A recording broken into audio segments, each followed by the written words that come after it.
We are joined by Josh from Sylosis, who is struggling with what is it? Is it a chest infection? Yeah, something like that. Yeah, I'll just keep coughing. So apologies if I keep spluttering throughout the interview. That's quite all right, mate. We are here to talk about Edge of the Earth first. And looking back, this record was written in 2009. Does it feel 15 years ago? Yeah, I thought it not would. in some ways it does. In some ways, I mean, I can't remember. I mean, I do remember writing it, but yeah, no, yeah, it does feel like maybe not 15 years. That sounds like a long time, but yeah, God, yeah, 15. Does it make you Wow. feel the history of the band? Because it is like it's a serious Yeah, serious innings that Sylosis have put in at this point. yeah, I guess so. Yeah. I was having this chat with some friends earlier, like just no, and we were all just like, we're not old, are we? I don't feel old. Do I look old? We were just saying this to each other, but yeah, I think yeah, we we've we've been around a while. I mean, to go off on a tangent, like something I get asked all the time is for like advice for like up and coming bands or artists or whatever, and it's it's just the people that stick it out. All the friends that I have that are in music are mostly just the ones that like stuck to it and just kept going and kept going, and it sort of pays off, even to whatever degree that may be. Like, yeah, when I excuse me, look You got back to it. those records, like our fans kind of like hold them really dearly, and like they're sort of seen as like classic records for us, or for a band at our level, which is cool. And I don't know where I was going with that, but yeah, like I guess with time you can like look back and be like, oh yeah, that we put our stamp, like our little stamp, but on the metal world with that. And when it Yeah. comes to Edge of the Earth specifically, when you look back and like the things that have really stood out to your fan base, what is it about Edge of the Earth that stands out? Is there anything that you see as like a unique characteristic of Edge of the Earth when it comes to Silosis's catalog? Um, this might be a bit of a weird one. I remember at the time, like just wanting to put as much like emotion into the music as possible, and for like our sort of music, it's more traditional metal, and it's a bit more like progressive and inspired by like bands like Death and like Mastodon and stuff. And I was just trying to make it like put as much myself into it. And I really wanted people to like actually feel some emotion, as not just like all the heavy stuff, even though it's like a very heavy record. And that seems to be like a recurring thing that people like actually discuss, or I see like comments just like, oh, the like emotion on that record, or this record helped me through high school or whatever. Um, so I think that's probably because I genuinely remember putting a real effort into like the emotional side of the record. So I think that connected with people, I guess. Yeah. Can I ask in what ways? Because it's like we'll get to the lyrical narrative and we'll get to the concept and that kind of thing a little later. But when you say put emotion into the music, it feels more than just the base level of like the words that you were writing. Yeah, and if more than the words, like it was genuinely like the music. Like I would always try and write stuff to like move myself, or like every now and then I'd write something, I'd just be like, I don't know, get choked up or something whilst writing it. I've actually got an itchy eye now. I'm not crying. And yeah, like with with the lyrics, like it was almost the opposite. I definitely tried to put emotion in there and stuff, but I always like hid behind this like the concept album thing, and made it a bit more like a few steps away, like from me, like put a bit of distance between myself and the lyrics. So like there's this whole like narrative, and I just put like things that I was feeling into the lyrics, even if it was sort of hidden with like, I don't know. At the time, like a big turning point between our first record, Conclusion of an Age, then Edge of the Earth, is in between those two records. 2009, Crack the Sky came out, Ah, and that record gotcha. was like huge for me. I was just like, this is like so sick. So we wanted to put a bit more like emphasis on like the more progressive elements, and lyrically, Mastodon always had kind of more like they had a certain like aesthetic and imagery like in their lyrics, and like that's something that's been similar in Sylosis, like this sort of like a timelessness to the lyrics, like which just means like not allowed to say certain words or like never talking about like modern stuff or like car or sidewalk or whatever it is. So like there's a lot of like I remember watching I'm going off on so many tangents. I remember watching when I was a kid this like animated Tales of Shakespeare that was on the BBC, and there was like really weird creepy animations. And for some reason when we were writing Edge of the Earth, I just wanted to go down like memory lane and rewatch them because they really like stood out to me as being like really creepy, especially the Macbeth one. It's probably on YouTube. And I ended up sort of like referencing Shakespeare storylines and then like making my own story out of that stuff. Um, I can't even remember. I don't think I I even ever wrote down like the story or the concept, but Yeah, yeah, but I love that there's various different emotions going into it, and you're right with Crack the Sky, like the leap from Blood Mountain to Crack the Sky, and in terms of it was like we were saying before, less about just a lyrical narrative. You really felt those sustained leads and those like there was a lot more, it was a lot more spacious where you think Blood Mountain flies yeah, out the gates with literally like a furious drum fill, and like there it is for not for the duration because it's a varied record, but it certainly yeah. doesn't have you feel like you're floating through space and the sort of things that Crack the No, Sky were yeah, coming in. And it's interesting when I was yeah, I for was looking sure. back at a bunch of interviews like around this cycle, and it felt like 70s prog was a lot of the things that you were referencing at this point in time. So it's interesting to have that Mastodon edge as well.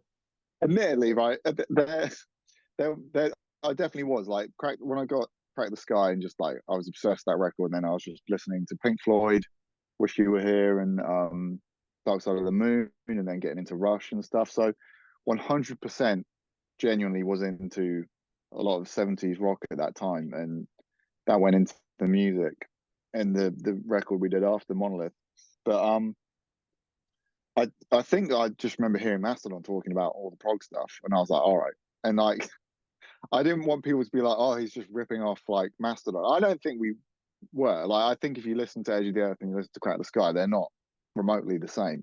But I Great. didn't want it to be like really obvious, like this record that's just come out, and I'm like, yeah, basically we're just trying. Fair. Um, Yeah, really and fair. I don't I don't think that's like necessarily the case, but I think I was probably just putting more emphasis on the '70s stuff and less on like that record by Mastodon Yeah. just blew me away, and it sort of like shifted my perspective. But we've always been into, well, like had influence by the band Death.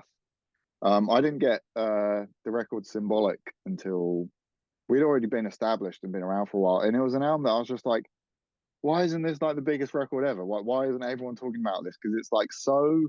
There's loads of emotion in that. It's really deep. It's really progressive. There's loads of sick riffs. All the lyrics are amazing, and it's like proper metal, but it's not like cheesy lyrically and stuff. Um, so that's a huge influence for us. And like, and Justice for All, Symbolic by Death, and Crack the Sky is sort of like the main ingredients to Yeah. musically make Edge of the Earth. I can see that. I can see And that. I'm happy to, wear my influences on my sleeve and just talk about this stuff because I genuinely, hopefully not sounding too arrogant, but I do feel like we have our own sound and we have a sound on that record that is ours, even though I can say like, well, we're taking influence from all these other bands. But when I listen back, I'm like, oh yeah, it doesn't sound like I'm ripping people off directly or anything. So No, it I feel doesn't. good You could about it. you can yeah, definitely. Well, you can see the bullseye in the center of those three records rather than any one of them kind of dominating the space or it being like, oh, it just sounds like insert one of those records. Like that Yeah, yeah, that could never be the case with this. And yeah. with this being a second record, would you describe your band as a confident band coming out of Conclusion of an Age?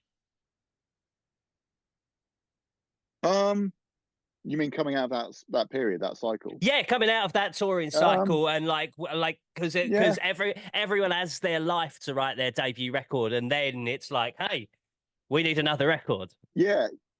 To be honest, like in musically in that regard, definitely was like really into what we'd done, and like sort of to me felt like we'd written a better record. I preferred it, just musically. And I remember saying to Reynolds, Craig from Straight from the Path, like we used to like go around each other's houses all the time, and I remember saying to him like, I really hope I don't die before I get this record finished, because I feel like it's going to be like the one. So I had a lot of, I guess I had a lot of faith or self-confidence in musically, but it was my first record as the vocalist and the frontman. So that was definitely uh not as confident, Yeah. because Was I it? had no experience in doing that. Did you feel that like grow on that cycle, or did that come later on?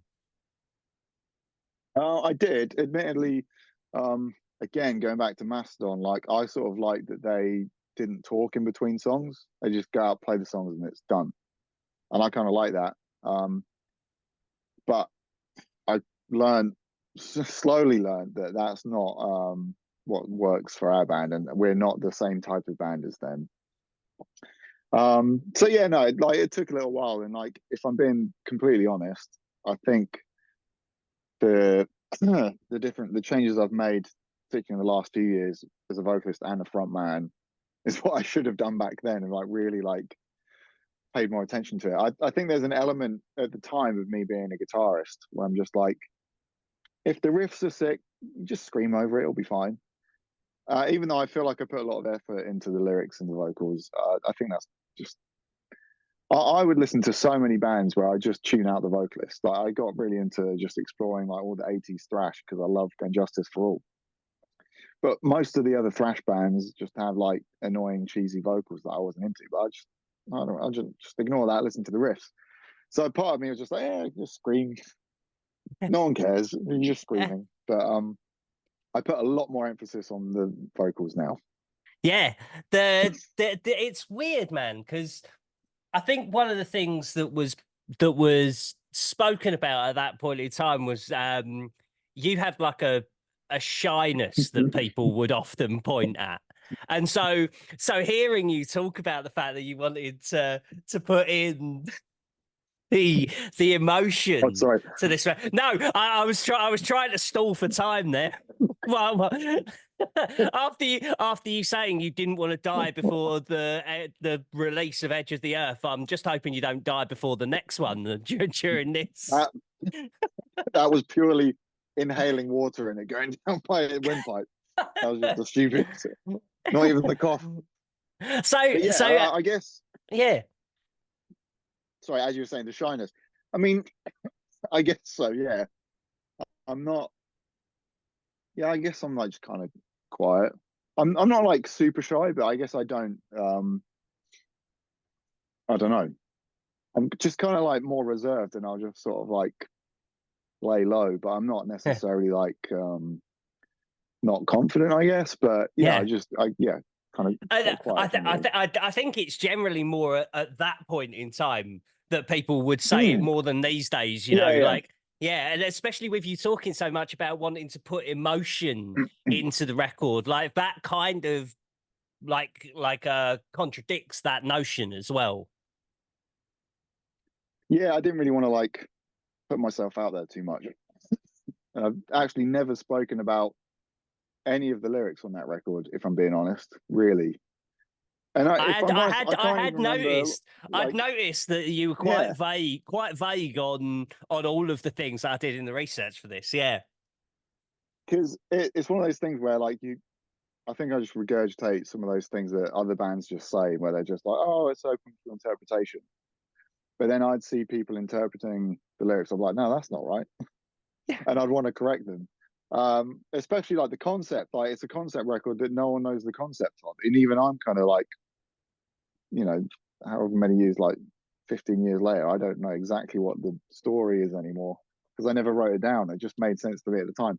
But yeah, I I didn't like to. I didn't want to put myself out there and have to do interviews where people like asking about the personal side of lyrics, which I'm fine to talk about now. And like honestly, I've said this before, like when we did the record Cycle of Suffering, like in some press, when I finally started putting myself out there a bit more, that I'm I don't really have like anything to complain about in my life. And I guess like there's a guilt around writing lyrics where I feel terrible and like miserable and depressed and stuff. But I'm, you know, I because I grew up in like the new metal days where I'm listening to like Korn and Slipknot and like Korn in particular. It's like stupidly, I don't think this, but one part of me was just like, oh, I wish I had a sob story. Like, not, Yeah, oops, sorry. yeah, Not that I don't want to like I don't want to say specifically that John and Dave's like it's a sob story. That was of horrific, course. Yeah, but yeah, yeah. like something like part of me was just like I wish I had something terrible happen to me so I could like have this like oh woe is me and talk about it, but I don't. I had like a great upbringing. I'm really close to my parents and my family, and I'm married and got two kids, and like everything's good, but I still am prone to. There's a lot of people I just feeling like really depressed and helpless and stuff, and I think back then I didn't want to talk about that because I felt just like a phony or like people just be like, Yeah. what have you got to be upset about? So Yeah. So what did you like? We'll get to the yeah. the latest record like a little later on, but like, how did you emote on Edge of the Earth then? Like I know you say that like you don't have the story written down or anything, but like, can you relate to yourself like from that time period? Yeah, I don't feel like a different person really.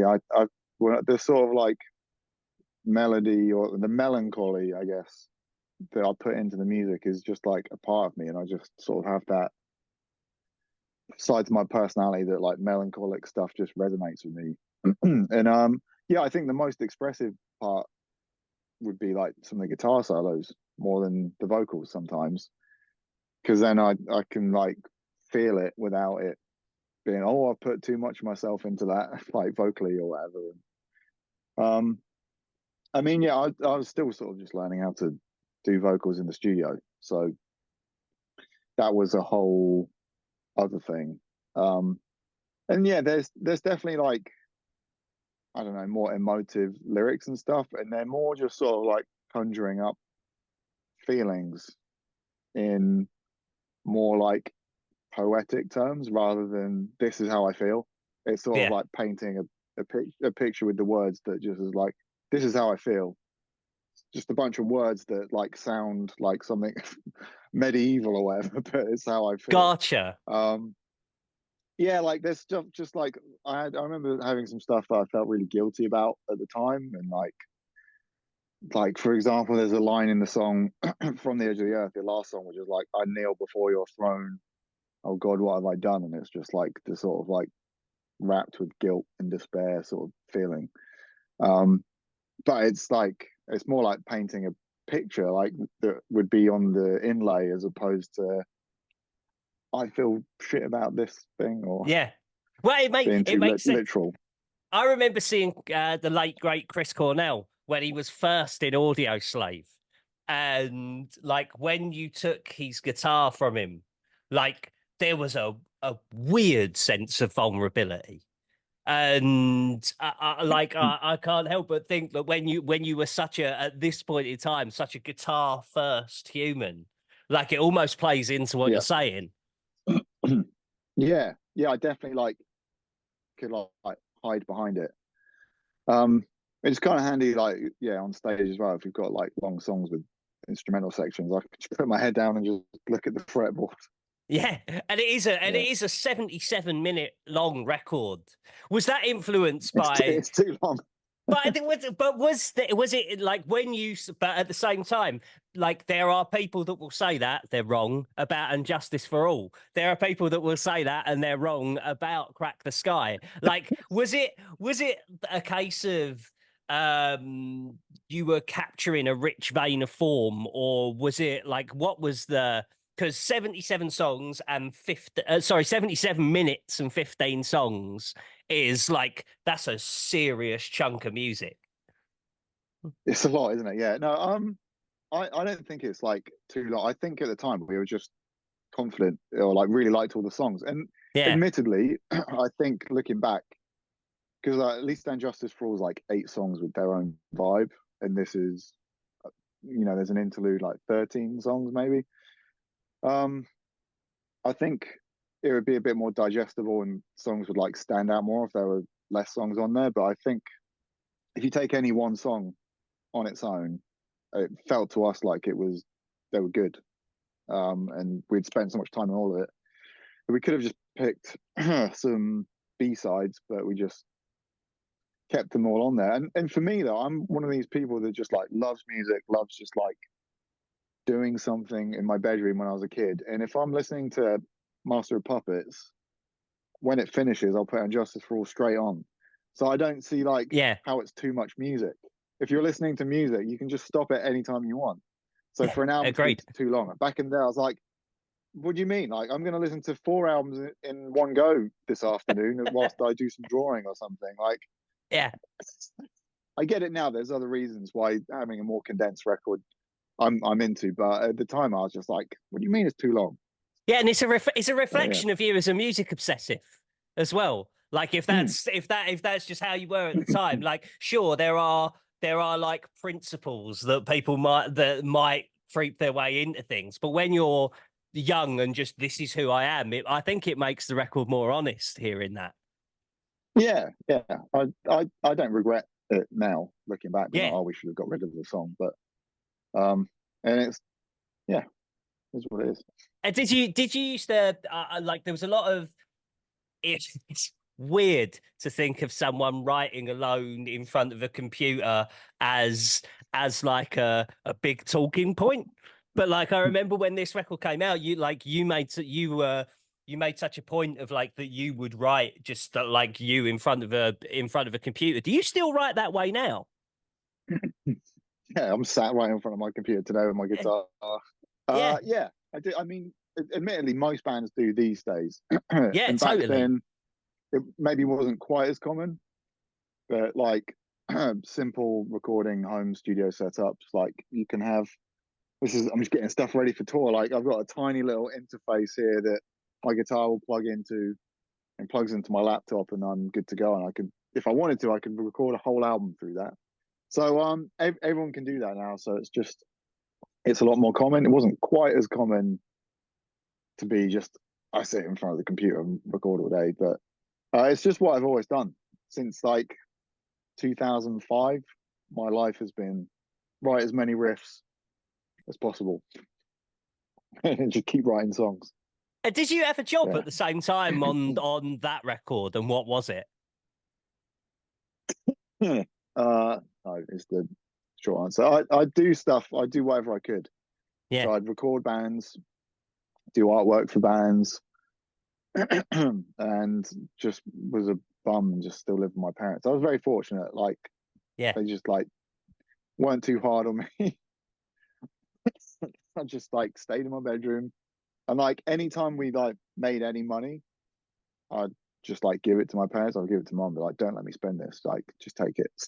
If there was like any money, if there was like 500 quid left over from an album advance or a tour, I'd just be like, here you Yeah. And go, save it for me. you were a literal teenager when you signed to Nuclear Blast as well, which is again conceptually wild. I It can't feels remember, but yeah, yeah, we were young, yeah. it feels like being shot out of a cannon, like straight into this. Yeah, I Like mean, it was a yeah. yeah, I just mean like it seems like Sylosis garnered interest from the very beginning, I think is what I'm getting at. Like when you were starting and those first two EPs, by the end of it, like having a deal with like a global force known to anyone who loves heavy metal. Like that's quite the entrance, you know? It's like there's no time it almost Yeah, feels yeah. like there's no time to grow up or grow into it. Like it's here's Sylosis.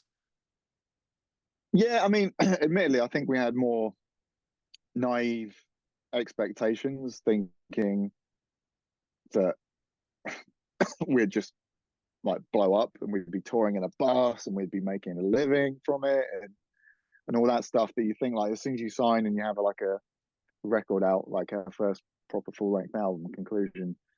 And then you quickly realize that, you know, we had management, we had a booking agent as well, and the label's always been great, and we're still with them, and we re-signed with them. But I think we just thought that, we're going to be just a band now, like a big band, like so many of the bands that we looked up to at the time, like they'd released their debut record. If you look at like, I mean, like Killswitch, for example, admittedly, Live with It's Just Breathing is not like the debut, but to us in the UK, it was the debut. Yeah, And they're just like, cool. They come out, record's big, they're a full-time band and they're pros, and that's just what happens. And we're like, oh, we've got a good record, we think. So we're just going to be like a big band instantly. And it wasn't that way. So yeah, we admittedly didn't feel like we were like really thrust, because there was so much time when we weren't touring. We weren't on tour like 6 months of the year or anything in that regard. So it felt a bit like just waiting. And admittedly, like our whole career's just been about sticking it out. And the longer we've stuck to it and everything, like even noticed in lockdown, like our Spotify numbers just kept going up.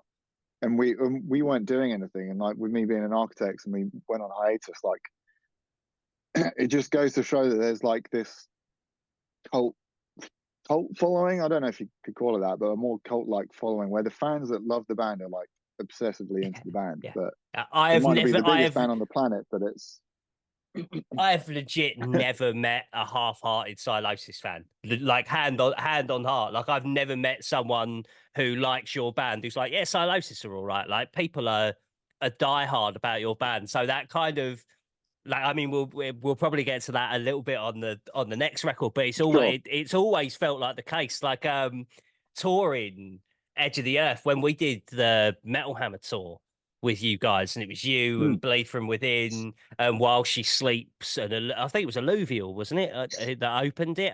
What's it? Anterior, yeah, the Welsh lads. Yes, yeah. That's it. I'm going down the rack at fucking Tower Records at the time in my head. But yeah, like all four of that, like of those bands, like it felt like there was a real passion for what you were doing at that point in time. Is that something that's like, if in the things that have changed with your music and changed circumstantially over the time, that feels like a constant? Like the live people that show for Sylosis are legion. Yeah, it does feel like that. We're super lucky, and I think like really appreciate all of our fans. I think like I said, I think because we have put a lot of effort and emphasis into the records, that's helped. Just generally, because there are bands that just want to get a record out so they can be a band, go on tour and stuff, and they might not like obsess over it. Whereas for us, like the music's like comes first, and I obsess over all of it, and it just has to be perfect. And I think hopefully that's why our fans can like notice that, and why they stick around, hopefully. Yeah. There was something particularly between yourselves, Bleed and Sleeps, which was you all had a heavy sound, but everyone was keen to not be seen as like metalcore. Felt like a dirty word in 2009 at that point in time. Like it felt like I remember talking to you at the time, and it felt like your main kickback was like, we don't have beatdowns or anything like that, like associated with hardcore. So like we don't quite get where Where's the core is. Yeah, exactly. So, but like, was it important to not, because the saturated sound at the time was that metalcore scream to sing overly American sound, and it felt like you were actively against that.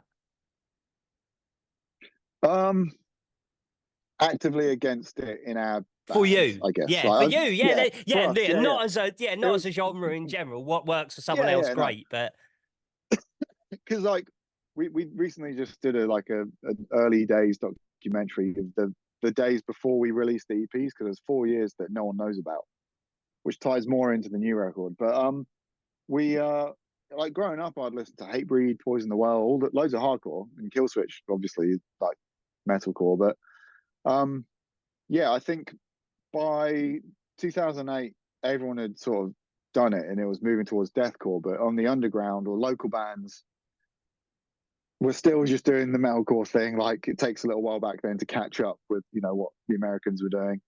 And yeah, like, it was just a bit of a knee-jerk reaction to be like, we want to be this. Like, you should see us as a proper metal band. We want to appeal to all the proper metal heads that go to like Wacken and listen to Death and stuff. And like, so we're going to like completely try and ditch as much of anything that might associate us with that and appeal to these guys. Which is why Edge of the Earth is even more like it's less metalcore, I think, than Conclusion of an Age, which I can see the similarities. So yeah, it was a bit of a knee-jerk reaction to be like, no, we don't want to be associated with that. And I think like that helped. It helped us go off on our own path, and there was like no one else doing what we were doing, especially at the time. We kind of stood on our own, and that was cool. The problem being is we were on our own, like in terms of bands that we could tour with, that we'd feel like a kinship with musically, or there wasn't really any scene for what we were doing. Because in like 2007, 2008, there was like a bit of like a thrash revival, but we didn't fit into that because we weren't like bullet belt ripped jeans guys either.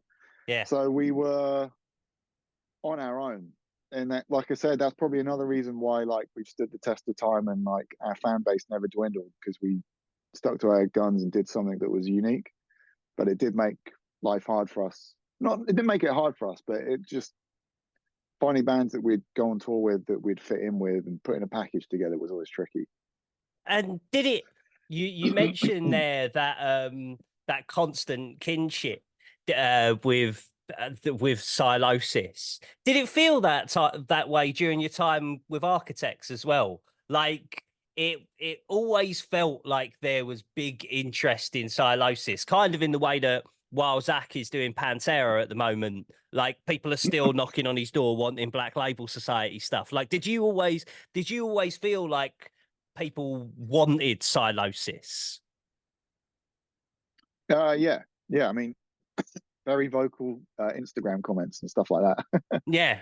So yeah, I did. It was always ticking away, and it's like the Sylosis music is just so much of like it's the truest thing to like my musical DNA, that it was inevitable that we'd start up again. Yeah, so I guess the last thing I want to talk about on Edge of the Earth before we get to Side of Things to Come is I read a quite hilarious quote from a Rock Freaks interview you did about the album artwork, and you said it takes its inspiration from when people thought the Earth was flat, and now here we are. Isn't it wild? Did I say that? Yeah, that's it. I will send you the interview afterwards. Yeah, it's on a rockfreaks.net interview. Yeah. I think I know what it means now. So yeah, I think it the was album like, artwork, because I was saying so much of the lyrics was like, or like from that Shakespearean time. Yeah, so that there was an element of being like, there's an element of the lyrics where it's about being like completely ostracized from society, which I guess lyrically that's how I felt most of my life, self-imposed or not, and that's where like literally at the edge of the earth. So that makes sense now. Yeah, I didn't know what you meant by that. I was like, I didn't say that, yeah, but no, I probably did. So like, but bringing us up to date to a Side of Things to Come, this album, your latest record, is 34 minutes shorter. Like, you allowed you allowed yourself to be produced this time around. You dropped Cycle of Suffering in the middle of your time with Architects. 7 years in that band, which seems fucking mad to me. Did it seem that long? I think maybe it's because there's the Cycle of Suffering in the middle of it. Like it perhaps doesn't on paper look as long, but like, did it feel like a prolonged period of time that you were in Architects? Yeah, I guess so. But looking back now, like almost a year later of not being in Architects, it does feel like a short window when I'm in Sylosis mode and going back and talking about older albums or just thinking about stuff. And today I spent like some time sifting through hard drives trying to find some old material from back in the day. So it doesn't feel that long, no. I mean, it was 7 years, but because I've got so much musical history before it, it feels like I guess a short window, yeah. And you mentioned your DNA, like that Sylosis is almost like a distilled, purified version of your musical DNA. Did you find that shift after that long in that band when writing for Sylosis? Like, did it in any way change your musical DNA being in that band for a chunk of time, nearly a decade? Um, excuse me. And again, I don't know. I think like every now and then someone might. I've seen the old comment like, "Oh, some of the things to come, you can hear some Architects influence," and I would just say that it's. I don't think it sounds like anything that Tom wrote before I joined. What you're hearing is my writing in Architects and my writing in Sylosis, and it's just I have a way that I write riffs or melodies, and it's always going to come out in the music. But yeah, admittedly, I guess like being in a band where you're not doing 6-minute long songs and like really focusing more on like making sure everything in the song just like serves its purpose and isn't dragging on too long. Like with Sylosis, with the older, more progressive stuff, it's actually easier to write because if you're not constrained by like a time limit, you can go, oh, we can keep that riff. Oh, I can keep that riff. Yeah, just have it all. It's fine. Whereas when you're like, no, we need to make the song less than 4 minutes, only the best bits and like the most distilled essence, then you're just like, oh my god, I can have a song that I can't finish for like 6 months because I can't bear like which part to get rid of. Yeah. So in that regard, yeah, like that a different way of writing. But I think generally speaking, I don't have the same attention span. I don't think many people do these days that we all used to because society's shifted on and everything's instant. We're all on Spotify. Because back in the day, like as you know, like you go out and buy a record, and if you didn't like it the first time, you're like, well, just spent money on this, and like I can't be bothered to go into town. Right? So I'll listen to it over the next 2 days, and then I'll see if I want to take it back. And sometimes you'd have this epiphany where you're like, oh my god, this record's amazing. And you don't get that in today's society. And I think just my attention span's not what it used to be. Like I'm a huge fan of Cult of Luna, but I can't remember the last time I found myself wanting to listen to them. I love them, but like I don't have the attention span for like a 20-minute song. Yeah, that's understandable. It's what society's done to consumption in general across the board, not just music as well. And something I thought was interesting was that you spoke about becoming musically boxed in with Sylosis, like the time that you went on hiatus, like being where we are now. Can I ask you to elaborate on how you felt that way, like at that point in time? Because, like you say, Sylosis has like a sound that's their own, but I can understand after that amount of time of writing and putting everything into it, I can understand how one can look around and go, "What more can I do at this point in time?" In all honesty, the boxed in is what we were just talking about, being a knee-jerk reaction to metalcore stuff. Right. Because although I didn't want to be seen as a metalcore band in any way, I love big, chunky, heavy riffs. And we were like self-imposed, not allowed to do that. And like two of the most influential bands to me growing up was Pantera, like Great Southern Trendkill, Far Beyond Driven, and Slipknot's Iowa. And like just both stupidly heavy records with just really big, meaty riffs. But if we did anything that resembled a breakdown, it was like, oh, we don't want to be lumped in with all that metalcore stuff, so we're just going to keep doing this. And like it was quite technical, so I'd be like playing these shows just grounded to the spot, singing just in one spot, playing a technical riff, and like I just wanted to just play a really fun, heavy breakdown. Yeah. So like, funnily enough, like it was more just like I wanted to just be able to play like big, fat, groovy riffs without people going, "Oh, it's metalcore." And admittedly, I don't think I gave enough credit to the metal community as a whole, because when I grew up, like getting into music, you know, being a new metal kid and then discovering like more extreme metal, all my friends that liked extreme metal had this like elitist thing going on. It's like, oh, you can't, you know, listen to Deftones as well as Vital Remains. And so like I kind of just had that mentality, or just, oh, okay, well, proper metal fans don't want to hear this stuff, so we have to just appeal to them. Yeah. Whereas there's all this stuff that I grew up listening to, like Slipknot and Pantera, like, you know, Pantera have breakdowns, you could say, or just big groovy domination. heavy riffs. Exactly, yeah. And we just like didn't allow ourselves to be that simplified back in the day, and that's what's different on the side of things to come.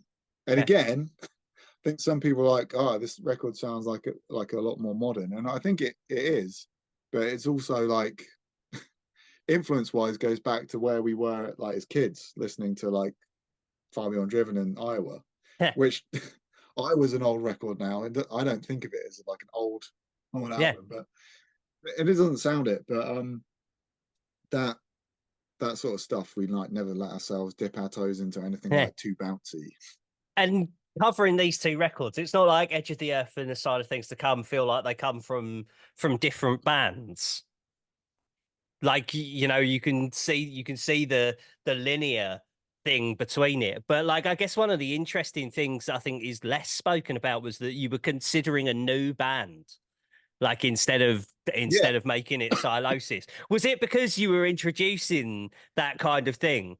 Or like, am I putting two and two together and getting five when you say like I was interested in putting this stuff that didn't exist in here before? Yeah, basically. So Sylosis went on hiatus after the last headline tour we did in early 2016. Yeah. Had nothing to do with Architects. And Tom was still around. And I remember messaging Tom and telling him that, oh, I'm sick of like Sylosis. I feel like I've boxed myself in. I just want to like play. And I was just listening to like Terror, loads of Terror at the time. Because again, I grew up listening to Hatebreed and like hardcore stuff loads, but I had to sort of like suppress that in Sylosis. So yeah, I remember messaging Tom, just being like, I want to do a new band. Would you mind if I like cop that tuning you use? So like Architects, like the stuff that Tom wrote was in a quite unusual guitar tuning where the low string goes down. And like it was quite a specific thing to him. So I was just like, can I write a few songs in that tuning? Is that weird? I don't want to like. It was like, yeah, of course you can, go for it, because like, admittedly, I like that you asked, that you didn't just like Jackie Swag. No, and like it's not something that he necessarily like invented. Yeah. But I do remember sort of just asking him anyway. So I wrote a few songs that were kind of Sylosis-esque, but just down-tuned and like a lot more chuggy. And I remember like sending demos to Nuclear Blast, being like, might do a new band. And they were just like, why aren't you just doing Sylosis? This just sounds like Sylosis. So for me, all I needed was like a fresh perspective on the music. And to other people, they're like, just sounds like Sylosis. And I was like, oh, I didn't think I was allowed to do this in Sylosis. So I started writing what would become Cycle of Suffering before telling the rest of the guys, and we're still like on hiatus. And then Tom passed away, and I was just like, oh, like I've already put Sylosis on hiatus. I've been writing songs in this tuning. One of them ended up being Modern Misery, and one of them became Mortal After All on Holy Hell. Yeah. So I was just like, oh, right, this is what I need to be doing. And I think I needed a proper break from Sylosis to come back with even more of a fresh perspective. Yeah, it's interesting that I was going to ask if any of that material made its way into the last two Sylosis records, but it actually made it into Architects material. Well, some of the riffs in Mortal After All, the main riff in that, and like some of the riffs in Modern Misery, and then loads of all the other stuff that I was writing at the time made its way onto Cycle of Suffering. Ah, awesome. There we go. And because and it felt like on A Sign of Things to Come, it felt like the aim of the game was pushing yourself, like producing, that your producer pushed you, management suggesting that there was extra potential that you can tap into. It felt big in terms of this record, like not just being another record from a band that's been around for that length of time. Like you really wanted it to make a statement. Yeah.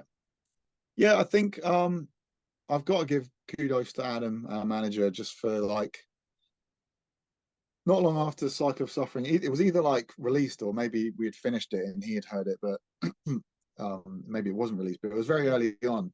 I remember him coming around here and he was just like, yeah, the record's good, but you could do better. And I was like, he didn't say it quite like that. I can't really remember.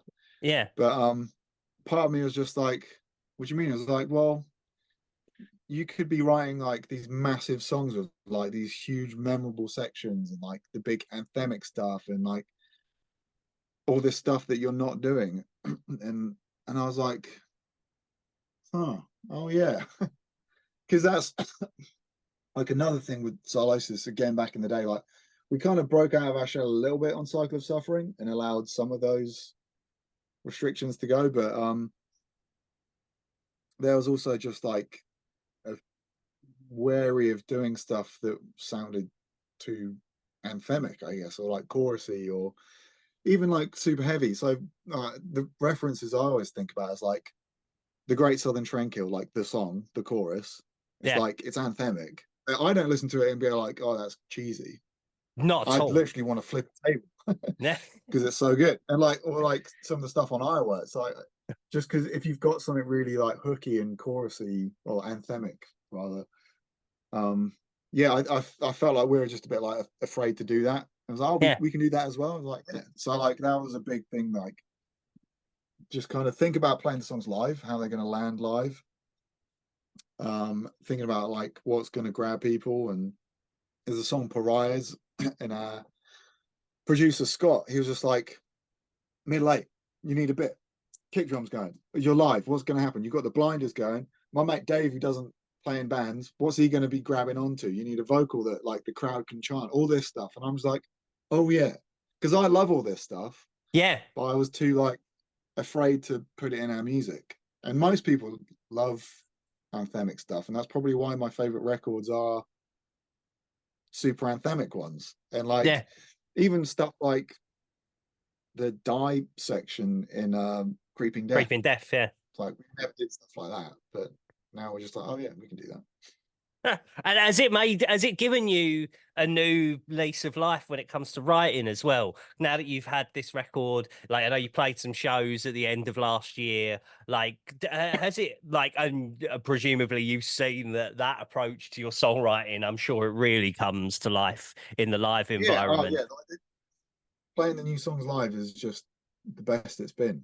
Like the best live shows we've done, like the most fun. And I want to stress, like, to our fans that have been with us a long time, we're definitely not like leaving our sound behind and like going in a new direction. I think we're always going to have one foot in what we do, and like our sound. Like there's songs on the record like A Godless Throne that to me sounds like it could have been on Conclusion of an Age, but we just don't. We're not as concerned about like what people call us, and most metal fans are way less elitist than I give them credit for, because I just grew up with so much elitism around me, or like the music that I liked. I had so many friends that were just like purest death metal guys, so that I had that sort of like indoctrination. And I think like people have moved on. Like everyone's just like, if it's fun, if it's metal, whatever. Like, so yeah, I think I'd.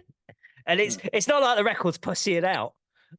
Like, you know, it's still very much a heavy metal record.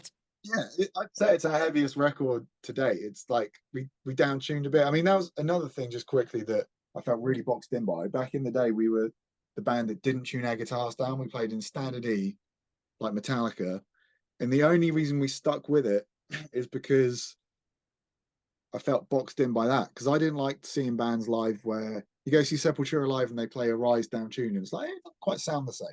Yeah. And but we're like a small band, so if we go on tour and I've got my guitar and a backup guitar, if we start down tuning again, then I'll need another guitar, and I'm flying to America with 4 guitars and I can't afford to take them. So we just stayed in like standard E tuning for all those records back in the day, purely because I thought we had to, and like people were just like, "You're the band that doesn't down tune. That's really cool." But I was just Yeah. like, "I wish we could down tune again instantly."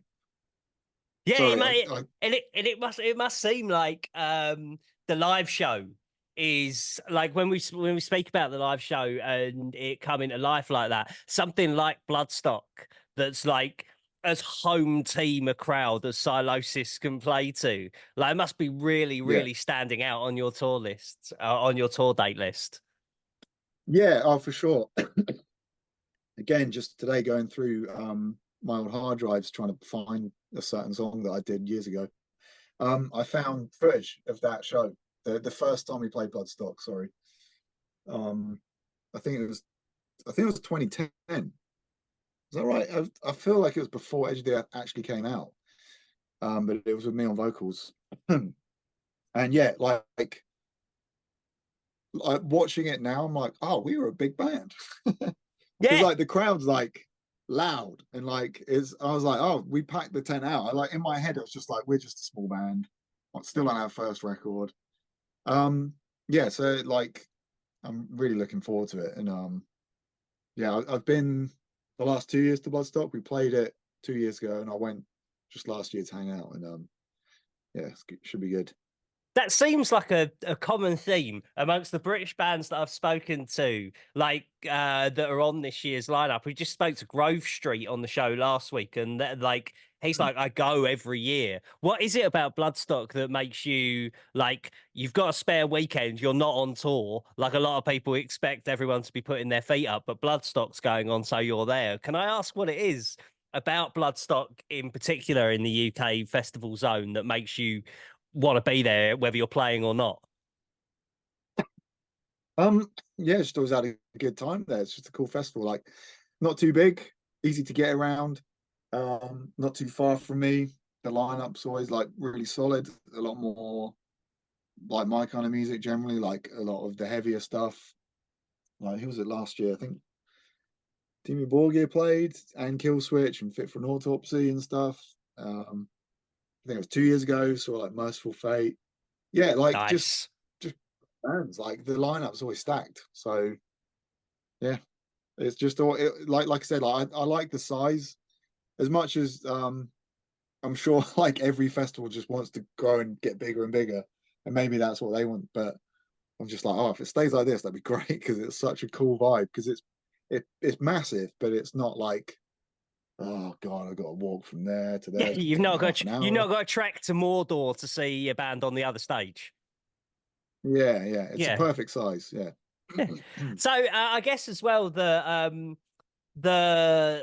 the last thing that I wanted to ask is how's life changed post Architects and now fully into Sylosis again since the first time around? Has everything felt like more sizable this time around? Yeah, I guess so. Like I think um that again, not I hope this doesn't sound like arrogant, but I I don't know like how many bands could go away for as long as we did at our level, because we weren't like massive. Yeah. And if anything like actually got bigger, Yeah, totally. and I Absolutely. I'd think agree with that's that. purely testament to like our fan base. And I think just spreading word of mouth. I mean, obviously, I can't say that like being an architect wouldn't have more spotlight on me, but admittedly, I don't know if there's a lot of architects fans that get converted. I don't know, maybe there are, but because it's like it's always been so different genre wise. Like we used to play shows with them back when we were like back in 2006, 2007. But you know what I was talking about back in the day, like we did have no bands to tour with, even though we were friends with them. It made no sense to tour together because we completely different genres of music. Like there was no crossover of fan base. But yeah, I think we've just like word of mouth, and our fan base has just like stuck with us and put out a record that I feel is our best, and like I agree. the easiest to sort of get into, and like very immediate. So I think it's all just like helped keep things moving as they should, and hopefully pick up more momentum. We've got a lot of touring coming up, which I can't talk about. I accidentally did a podcast with Reynolds where I talked about a tour that then got cancelled. So I'm not going to do Learn your that lesson. again. Yeah, learn your lesson. Yeah, but we're going to be busy. We got a lot of touring coming up. Yeah. And are you still writing? Presumably, like when I hear you going through old riffs and looking for inspiration, through your hard drives, is work already underway? When with the, I would imagine with the confidence, both from audience reaction and how you feel about a side of things to come. Why not strike while the iron's hot? Yeah, admittedly, I don't know how much I should talk about this or if I'm going to get told off for this as well, but working on 2 albums at once. Holy So shit. a follow-up to Edge of the Earth, stylistically, like completely like doing the long songs and the more like proggy side of things, and also just the next record. Yeah. Because it's a bit of a weird one. It's sort of like comic books when they've got like one storyline going on and then there's this out of canon storyline over here. Yeah, the different arc, a different story arc. Yeah, I don't know what will come out first, but Edge of the Earth Part 2 is something that sort of, I don't know about lyrically yet. I'm not there, but musically, just feel like there's so much. I've got so much material that just fits in with that. Yeah. Over the years, like stuff that dates back to pre Edge of the Earth and stuff that I've written like this week. So that'll be happening, and then a new record that's more, I guess, slightly more in line with A Sign of Things to Come, and still sounds like Sylosis. Yeah. Just having fun, just writing a lot. Is that directly in line with Edge of the Earth, or is it like quote unquote early Sylosis that you're working towards? Is it an actual part 2? Like, it's yeah. I call it Edge of the Earth Part 2, but at this point in time purely from a musical perspective in terms of the type of record that was musically, but not necessarily lyrically. But I'll figure that out soon. Well, I've got the lyrics down. Well, we're excited for Bloodstock, and now we've got more reason to be excited as well. Josh, thank you for sticking around to chat to us for an hour, even though you're dying, mate. We really appreciate it. Yeah, I'm sorry about the coughing. Thanks so much, mate. I appreciate it.